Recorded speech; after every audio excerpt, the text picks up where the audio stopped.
सो dynamic precipitator में क्या होता है, ऐसे करके हवा आती है एंड यहाँ पर क्या होता है, ये ब्लेड्स हैं। इन ब्लेड्स में हवा, ये हवा आई और इन ब्लेड्स में हवा ऐसे ऐसे करके रोटेट हो जाएगी, ऐसे ऐसे करके रोटेट होते रहेगी होते रहेगी होते रहेगी। Like it's just like your machine.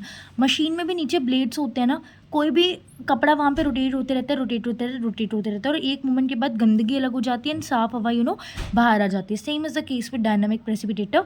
Precipitate करेगा यानी कि नीचे बिठा देगा। तो इसमें बेसिकली हर एक में कुछ ना कुछ ऐसा सिस्टम है जिसकी वजह से इससे हो पा रहा है। लाइक साइक्लोन का ग्रेविटी सेटिंग चैम्बर में ग्रेविटी थी, यहाँ पर साइक्लोन कलेक्टर में वो ऐसे करके सिलेंड्रिकल इक्विपमेंट था जिसकी वजह से हेलिकल पार्ट टर्न कर पा रही थी एंड डस्ट पार्टिकल नीचे बैठे थे।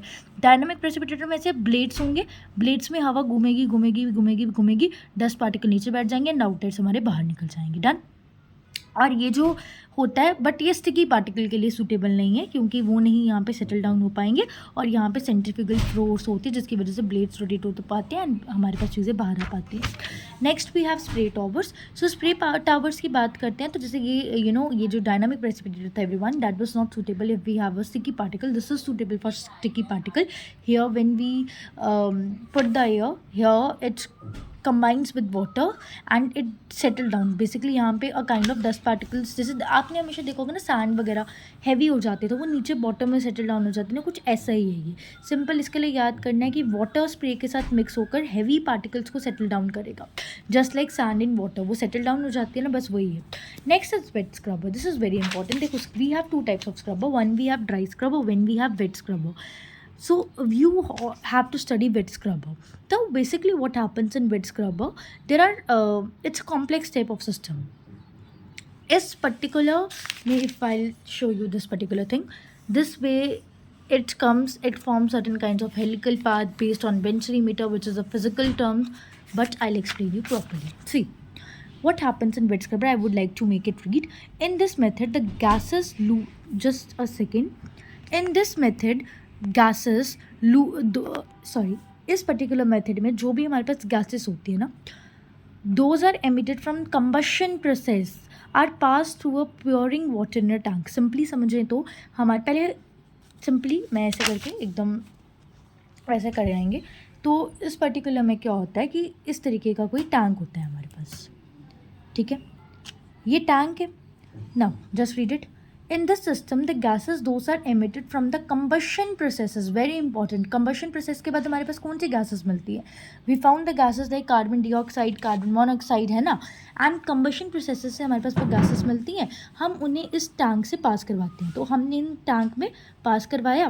So these toxic gases, अब ये जो gases हैं, of course carbon monoxide is not a good ना, so that's a toxic gas। अब ये जो भी गैस होगी इसको हम डिजोल्व करवाएंगे और अल्टीमेटली सेपरेट करवाएंगे ना। इसका क्या मतलब है समझिए, हमारे पास इस टैंक में वाटर पड़ा रहेगा, पोरिंग टैंक होगा विच हैज़ वाटर। अब वाटर में हम गैस को मिक्स करवाएंगे, सो यहाँ पर मेरे पास वाटर प्लस गैस होगा। जब वाटर में गैस को मिक्स हो जाएंगे, अब ये गैस कैसी है, टॉक्सिक गैसेस जो कि कंबशन से प्रोड्यूस हुई है। सो ये गैस प्लस वाटर को मिक्स करवाने के बाद हम कुछ ऐसा सिस्टम चलाएंगे कि ये जो गैसेस हैं हमारे पास सेपरेट हो जाए और पानी अलग से सेपरेट हो जाए। सो ये जो वेट स्क्रबर मेथड होता है ये मोस्टली हम लगाते हैं डस्ट पार्टिकल को सेपरेट करने के लिए, या हवा में कोई पार्टिकल है तो वहाँ पे।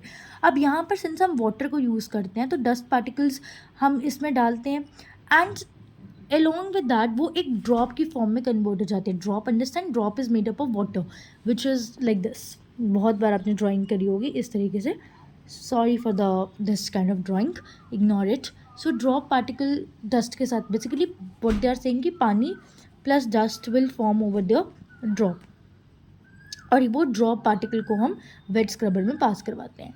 सो ये जो टॉक्सिक गैसेस होती हैं इनको हम डिज़ोल्व करते हैं और डस्ट पार्टिकल्स ड्रॉप बनाते हैं। अच्छा, अब कंबशन से SO2 भी मिलती है। सो मतलब SO2 जैसे गैसेस के लिए भी ये यूज़ होता है, not exactly from combustion, but ये SO2 जैसे गैसेस के लिए भी यूज़ होता है। और सिंस ये डस्ट पार्टिकल्स को रिमूव करने के लिए यूज़ होता है तो हमारे पास इम्प्योरिटीज़ है, इम्प्योरिटीज़ पानी के साथ मिक्स हैं, तो वो डस्ट लेडन वाटर है, उसको भी हम दोबारा ट्रीट करवाते हैं, रीसर्कुलेट करवाते हैं। ये वेंचुरी स्क्रबर होता है जो इसका एक एग्जांपल है, ये टाइप है। अब ये किस पे बेस्ड होता है, बेसिकली वेंचुरी मीटर एक कॉन्सेप्ट होता है फिजिक्स पे, ये बेस्ड होता है हाई वेलोसिटी वाली गैसेस पे जिनको हम पास करवाते हैं, अल्टीमेटली वो कंटामिनेंट्स ट्रैप हो जाते हैं एंड बाकी चीज़ें बाहर निकल जाती हैं। तो what they are simply saying कि वेंचुरी मीटर के प्रिंसिपल पे हमारे पास ये जो पॉइंटर्स आपको लिखने हैं कि वेंचुरी मीटर के प्रिंसिपल पे this is been based on. उसके अलावा यहाँ पे हम हाई वेलोसिटी से पास करवाते हैं। जब हम हाई वेलोसिटी से पास करवाते हैं, डस्ट और वाटर आपस में मिक्स करते हैं एंड वो टॉक्सिक गैसेस आपस में स्क्रब डाउन करते हैं, चीज़ें बाहर निकलती हैं। Simple as that. Now the very next method we have is simply the electrostatic precipitator, जिसके नाम में इलेक्ट्रोस्टैटिक है तो ये इलेक्ट्रॉड्स पे कहीं ना कहीं बेस्ड होता है। ये काफ़ी वर्सेटाइल मेथड होता है।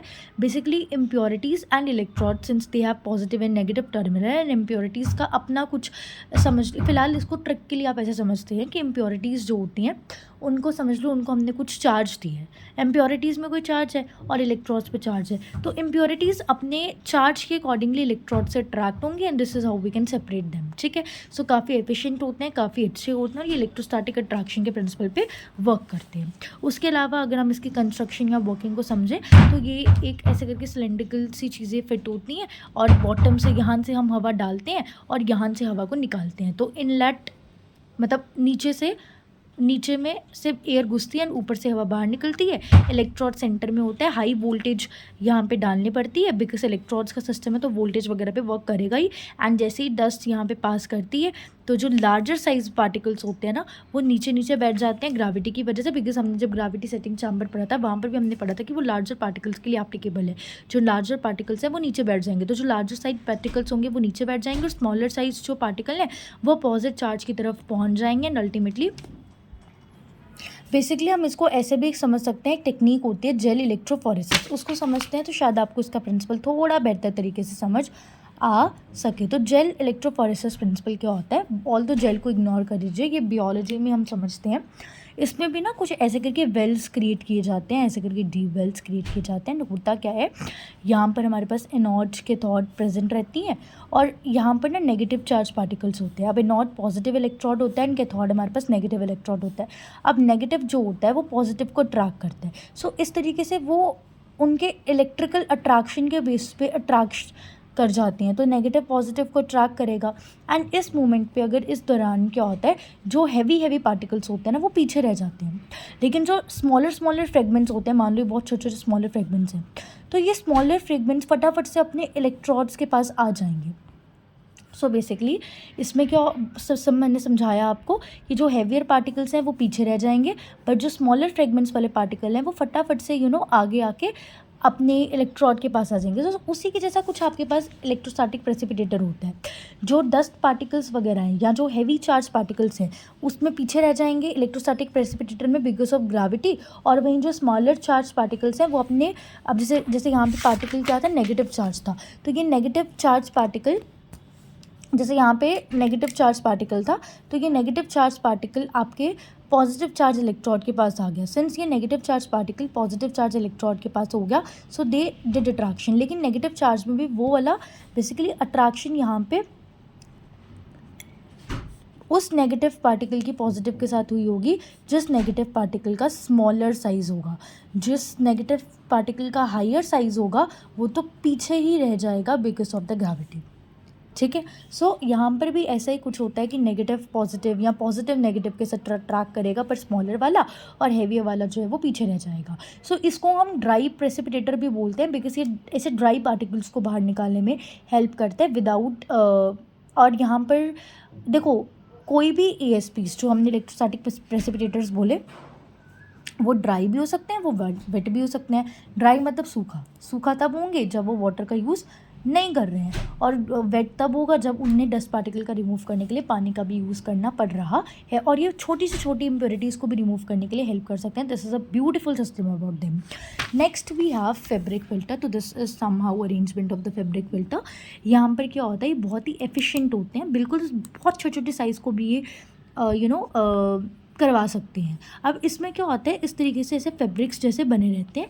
अब होता क्या है, जो डस्ट पार्टिकल है ना वो इधर से ट्रैवल करती है और इस फैब्रिक में ट्रैप हो जाती है।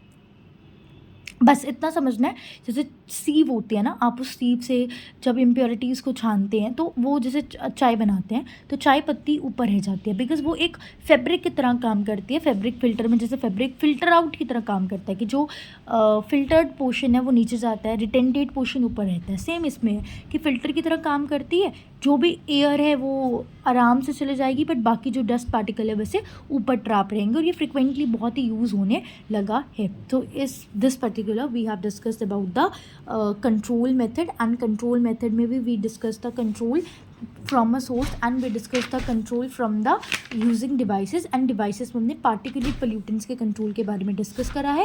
एंड पार्टिकुलेट पोल्यूटेंट्स के कंट्रोल में we first discuss about gravity setting chamber, then we discuss cyclone collector जहाँ हेलिकल पार्ट बनता है, then we discuss spray tower, then we discuss electrostatic precipitator, then we also discuss dynamic precipitator जिसमें वो blades की form में इस तरीके से घूमता है, then we discuss wet scrubbers, and then fabric filter. Now in next I'll try to conclude the gaseous pollutant का method along with that whole chapter 1 edition.